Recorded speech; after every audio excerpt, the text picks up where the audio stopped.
Future. Nekale mukama yakumpanga kibonerezo mbwagwe. Nze agakatonda mu ggulu, Muri mwana somesa abamu. Producer jagamba script sijigoberera lwakubagwe. Ate kati nkoze eki njogedde mazima. Actually, abantu bebuza Chokamba no woli wasoma. No, abantu bebuza lwaki ba backbencher. Bakikwata, bavuga namba ziliko. Ngate abali abagezi mu kibiina bali bubi. No, it's all about taking life too serious. Ensonga ino. Eka, twagala wishinga mwena abaana abavubuka abato envumulo emiti emiteje gigumiza ekibira mwena ngo oli mu senior 4 oli mu kola bibuuzo byo. This is one of your lifetime decisions join okola either ogenda mu HSC ogenda mu institute technical ne wawe yongere n'ogenda mpaka mu university. The decision is yours and your mom. So kisinziira gwe kyoyagala mu bulamu bwo. Nawe oyagala kubeera mu asabire. Tenyizo gamba the future is about those that believe and act. I remember when I was sitting for my P7, my mom yampa, it was a dictionary. Gebabega awandisemu ebigambo naye kyenzijukira mu bigambo ebyo byonna notinga nakati ngenda mwideko kubanga nkyakaako ekitabo kale amagezi nga ina nesinza yagala ennyo esoma naye abantu bebuuza kiki ukamala graduate nga kiki ekikuzayo mama wange yampandikira ebigambo bino naye si mu bubi ebigambo byogere yangamba the world is so harsh to uneducated ones. Read hard and get a job. Kadamo abasinya twagaroba umishingira success namwe abagenda mu P7 na dada mu bana batwagenda okola bizo P7 mu nyumirwa nnyo shen waliwo mikwano gyange nasanze ku namiremba onadengezo ku careers day yawe okwako ka speech eri abana bagenda okola P7. Oh, King is here. I was like, thank you so much ladies and gentlemen for inviting ankubi akasu abana wabagambye nayogedde mu luzungu ne bagamba musome nnyo wabagambye ntinno ebiragala bibi naba abana bagenda ku campus wabagambye secondary ekyankalanya obulamu mubeeramu life decisions nyingi abawole batandikira okugendera mu nsonga abalenzi batandikira okulaba nga embeera zekyuka otandika okulaba naye bwe bavayo bajja n'amalala n'amaalo ku kampasi ne batandika okukozesa ebiragalalagala ne bagenda mu group influence bannange leka tebabalimba essaawa no tuyogeddeko ne cute kaye yayogedde ku bintu bya diction nkankujjukize bulungi cute kaye gwe bakwatanga begundi akalabirwamu ngemotoka enjagambi bannange ebiragala bibi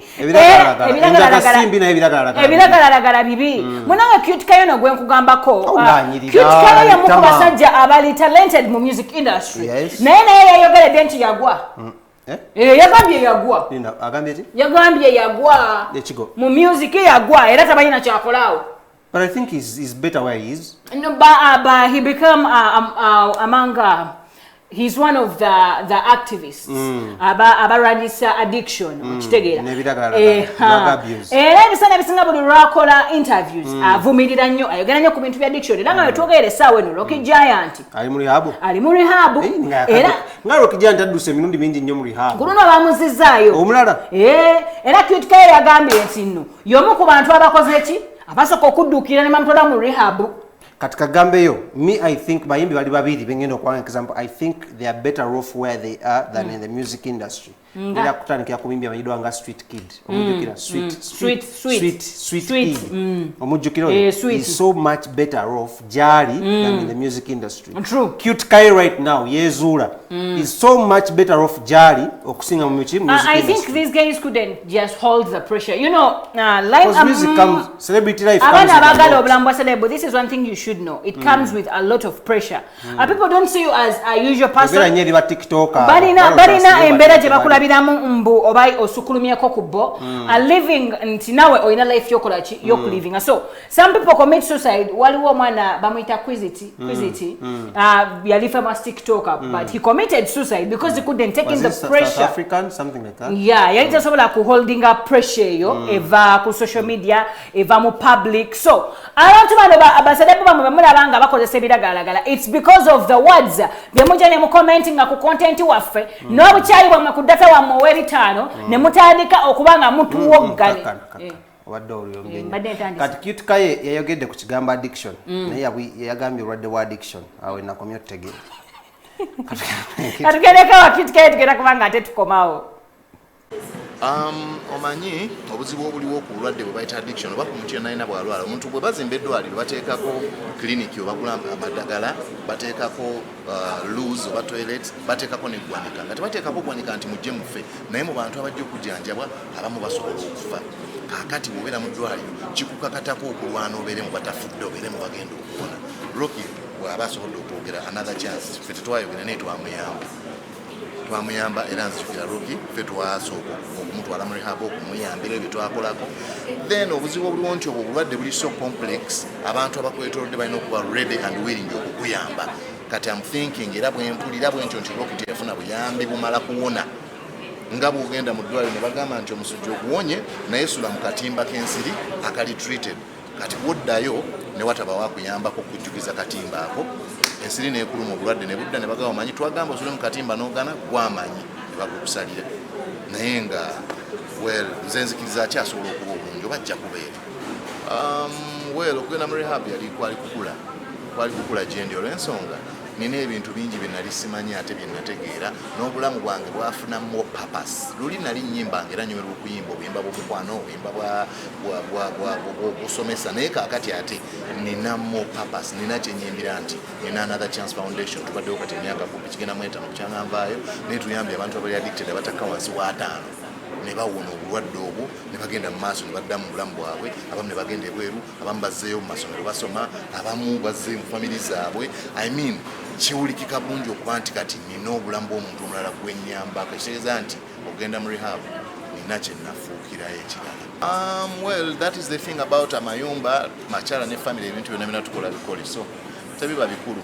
Bagamba nti a better you is best for all those around you. Tigwekokeza n'otereera oba osinze eri wasinga eri bonna abakwetoolodde. So kakati of course abaana tebakyuka abaana bo baba baana bo omukyala yasobola okugenda n'ofuna omulala amayumba ogula amalanga bw'ogula amalala oba ozimba amalala bulamu bugenda mu maaso. The point is bw'osobola okwetereeza kubanga bagamba nti enkyukakyuka yeereeta enkulaakulana yokka awatali nkyukakyuka tofuna nkulaakulana. Olumu osobola okukyusa n'oddamu emabega naye ate engeri yokka gy'ogenda mu maaso ng'olina by'okyusiza. Kati nze nzikiriza nti okugenda mu rehab yali nkyukakyuka nina bye nakyusakyusa era tutunowa step nene nnyo nga era ne bw'ogenda bugenzi ku TV ku ssaawa eno manya ku internet n'osaamu erinnya lyange ojja kulaba interviews enzijja nkola kubanga at least buli mu mwezi nkolamu interview ezikwate ku addiction and drugs ezitakka wansi wa 5.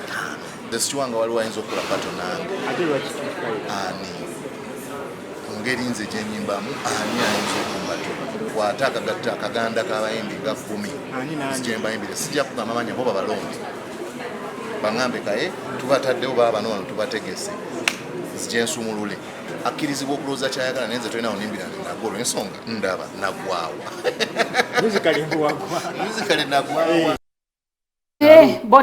Bw'otatwala bigambo ebyo oba oliko ekikyamu oba ogenze kuwangatto jjajja wagamba abaana balowooza confidence ogifuna omala kubwa bannange babalimba yagamba ye takubwa naye waliwo bakyaliba oluusi bayokyamukko nabagamba mukole ne Mudra yagambye bw'aba agenda okukuma asooka kugamba batya abasiraamu bagamba batya nga bagenda kulya bismillah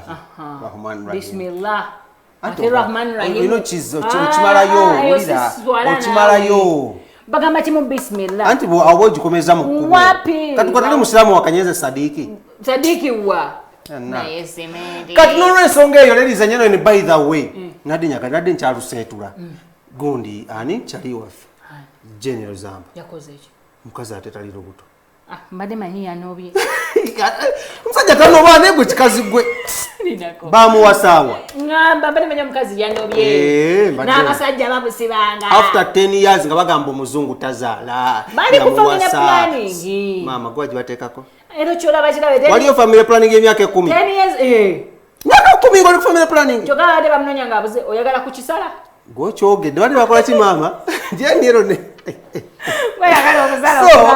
ebifaananyi byatuzinzeeko jenero neyampisaamu akasimu nangamba mukyanga luwanga lwa Mindi Mariam Tama Miriam Tama nkazira Mariam Tama akakazi munangaako omanyika mukambyawo nnyo mu covid kati kali olubuto tukigamba luyinza okubeera olw'abalenzi essaawa yonna n'olwabalongo essaawa yonna ayinza okubeera nga asaalongo ng'ate omukazi ani naalongo so ensonga ng'ezo jangu ewange nkulage babakola kale n'olwensonga eyo nga tweyongeddeyo twayogeddeko siri n'omwana mulenzi amanyiddwa nga Mudra the viral n'ayogera ebigambo bingi nnyo ne Avapeace mbadde gamba Avapeace yavuddeyo like eno love triangle wano waliwo Mudra ku epitome wano waliwo Avapeace wano waliwo like music katono wakati wano waliwo omuvujjirizi sponsor naye bagamba buli omwagano omuvujjirizi buuza nze nkunye amaka nkubira olaba ka triangle kano bekati kabira bekati ka triangle wano waggulu wano ku njala zange wano waliwo ani Mudra kati wano ku kyala kisajja kimusala ekigambo nawe leka wano gwogamba like music era twayogeddeko ne Mudra bataddeyo final anti final akuba okusinga Mudra biki byogamba naawe by'abantu si byange ate nga Mudra awandika mbu nno n'okusinga gundi ate final nga naye amuwandiise katukompeyalinge oyo gaya afubutuka yawandikirako ate bonna baddansolo naye kimudra kirina style yakyo kimudra kibi n'oyo awuluguma tubawe bato ndowooza tugitegeke faino ne Mudra naye baaba omu ayinza ofiira mu miguu ani ejofa nze ngamba faino afiira mu miguu nze ndi tiimu faino performance ya faino mbagala mu freestyle dale ngana alyoka daba nono oyina mama olimba lwa Avapeace ne Mudra olimba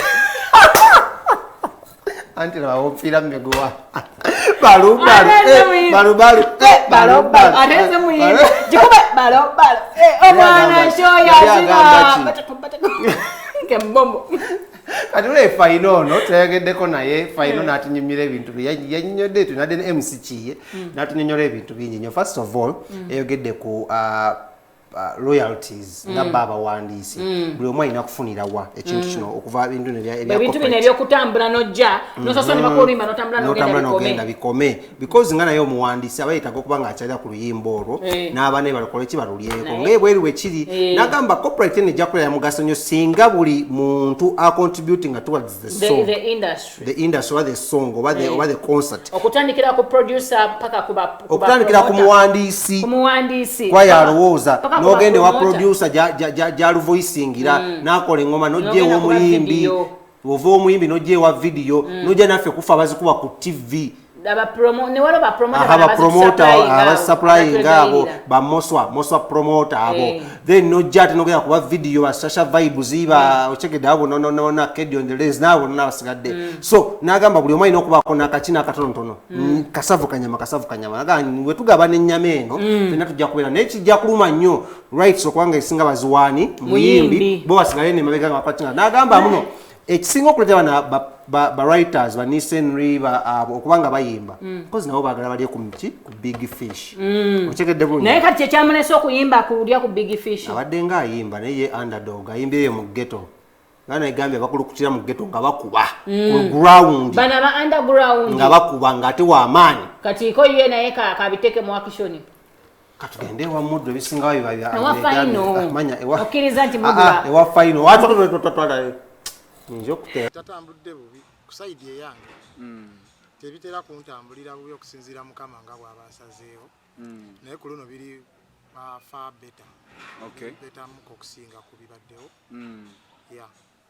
fine oli omu ku bayimbi omuwandiisi very good songwriter I should say you have out of 10 you have at least 5% out of your songs there mu bantu kitegeeza ki nga gwe gy'oli ng'omuwandiisi ne ate era omuyimbi kitegeeza gye ndi kyo kinakinoonyerezaako just manyi kimu nti nabikola ebyo nabikolera bembikolera byabakolera nange nga bwenkola ebyange so sinaba kutuuka wali eri kwengambira mbu obambu ninawe neerabira ku nsonga eyo ey'okuwandiikayo kati by the way ensonga y'okuwandiika kunze ensonga eyo Mukama gye yasooka okuntunuuliza naye nze nali nsimbula ewaka nasimbula nga ndi muyimbi wavaayo oli muyimbi njala kubalaga nga ndaba tewali n'omwana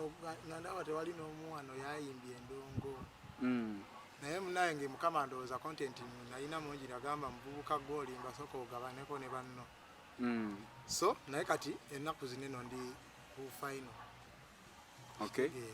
strictly final musically okuwandiika ekyo kyo kibaawo mbadde nga nina engeri gyenkikolamu gyenkimaintaininga ne bakyali bange so wekiba kirina wekintuusizza ekyo mukama gwe nsinga okwebaza kubanga gw'amazima gali nti kyekipushinze ate okuyimba kwange kitaddeko empagi ey'amaanyi ennyo okuyimba kwange tutuukako ebimu bitera okubeera ebya freestyle kubanga abayimbi abasinga tuba twemanyi ate muba ba mukwano olumu vibe ebakwata vibe ndowooza ozitegeera vibe ebakwatawo ng'alina muzaayi nga anagamba blood ninawo zino ate nga naawe olaba bw'ozitwala tewabeerawo so olumu ne mukikoleramu eyo embeera newabeerawo nene embeera eri legit ey'okuteesa naye nze kyemmanyi mu music ku bawandiisi abayimbi abagula music engeri gye bamugulamu erina okyusibwamu si bino byakujja na ssente n'omuwa n'agenda biki ebyetaaga okukyusibwamu baali boogera ku kintu kya copyrightiro waneno yeetaaga ne kulaba engeri gye tuginishetinga waneno omuntu oluyimba olwo kale ne bwe banga lusigala lutambula nga naye alina engeri gy'abeera asigala afuna akameseji nga kasigala katonyayo ne bwe luba lukumi kale bwe bityo jako nze bwe mbamba wadde ebiseera ebisinga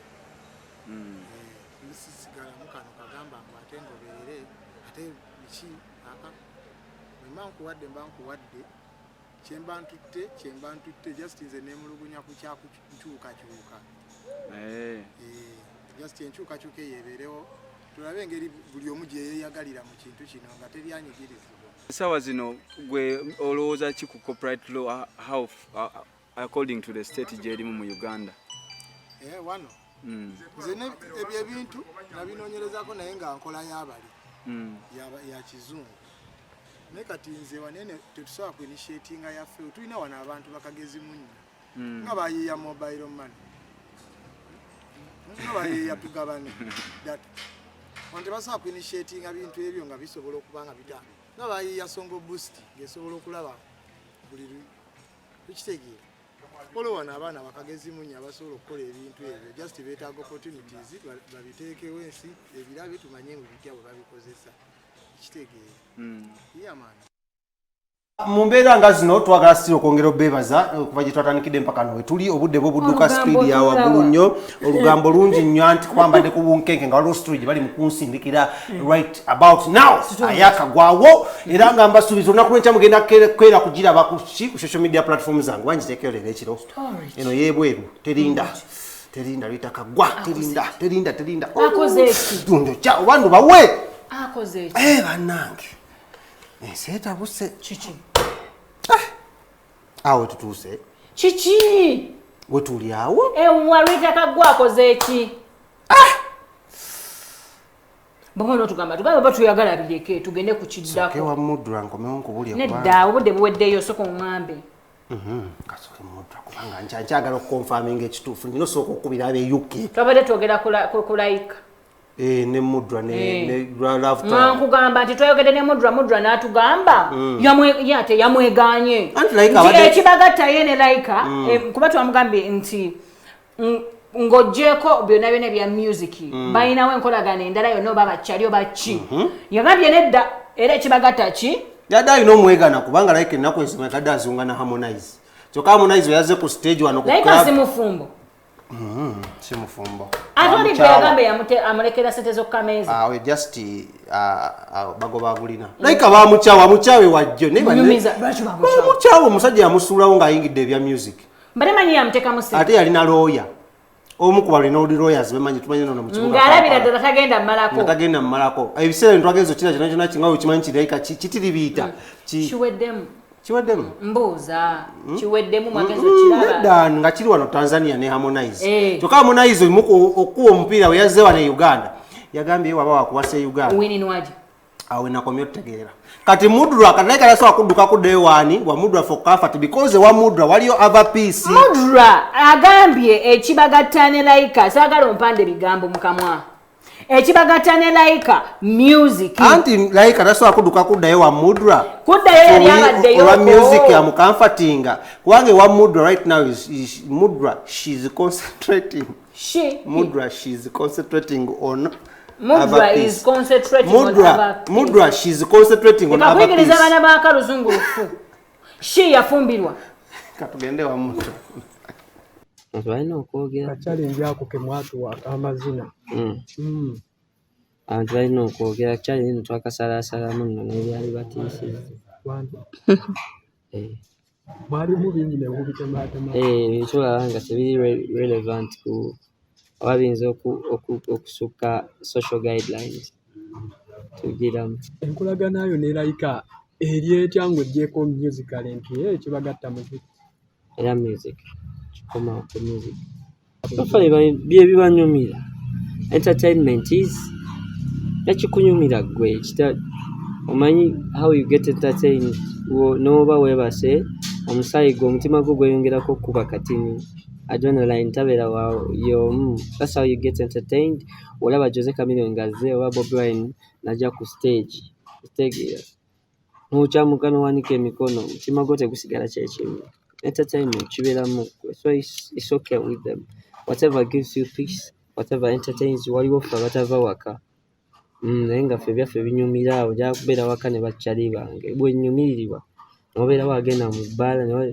so it's okay kyonna kyayagala ekinyumira kyenja okukola era kyenja okugezaako ekitamunyumidde era ntegezaako okukola ekimunyumira olulala okuggyako abamanyira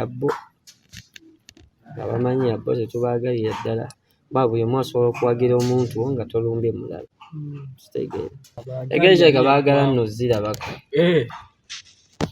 gaali ki baagala zirabako mpozi boogera nnyo ebintu batamanyi tewali gaali gye baalabye naye baagala ogiraba katuwe olunaku bagambe tukola assembly nga ye gavumenti ekkiriza bawe kyobadde okuzaako mbubaga kati gwe asinga eggaali pila also era push you up takes you down leave me my mind katonda of course yasooka naye kyalabamu tukyegattamu ne bannange benkola nabo want to see if it's better this year or next year because there's a lot of concerts and parties this year a lot so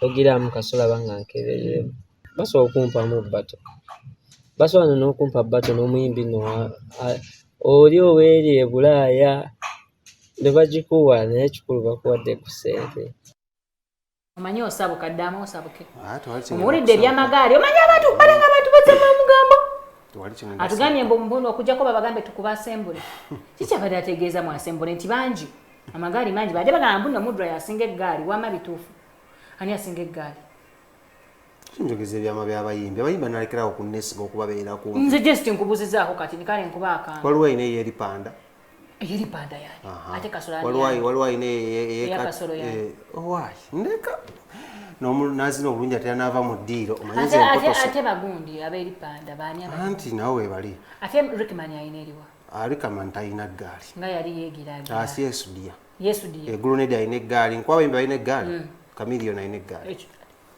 anti